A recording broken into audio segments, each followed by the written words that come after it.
Hello दोस्तों, आज की इस वीडियो में हम लोग जानने वाले हैं लिपि किसे कहते हैं और कुछ भाषा के लिपि भी इस वीडियो में जानेंगे। पहले हम लोग जानेंगे लिपि किसे कहते हैं। लिपि मौखिक भाषा को लिखित रूप देने के लिए जिन ध्वनि चिन्हों का प्रयोग किया जाता है उसे लिपि कहते हैं। तो लिपि किसे कहते हैं? जो मौखिक भाषा होता है उसे लिखित रूप देने के लिए जिन ध्वनि चिन्हों का प्रयोग किया जाता है तो उसे हम लोग क्या कहते हैं? तो उसे लिपि कहते हैं। अब हम लोग कुछ भाषा की लिपि जानेंगे।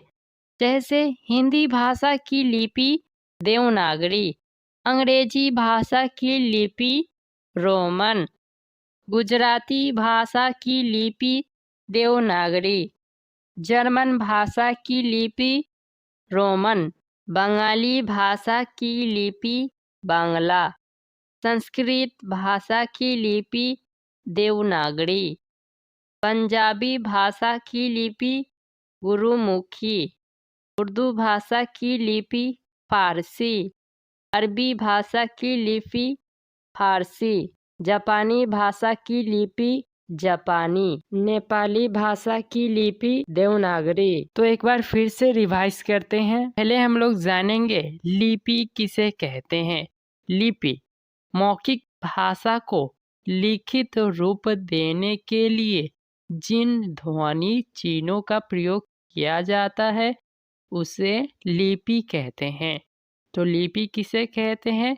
जो मौखिक भाषा होता है उसे लिखित रूप देने के लिए जिन ध्वनि चिन्हों का प्रयोग किया जाता है तो उसे हम लोग क्या कहते हैं? तो उसे लिपि कहते हैं। अब हम लोग कुछ भाषा की लिपि जानेंगे।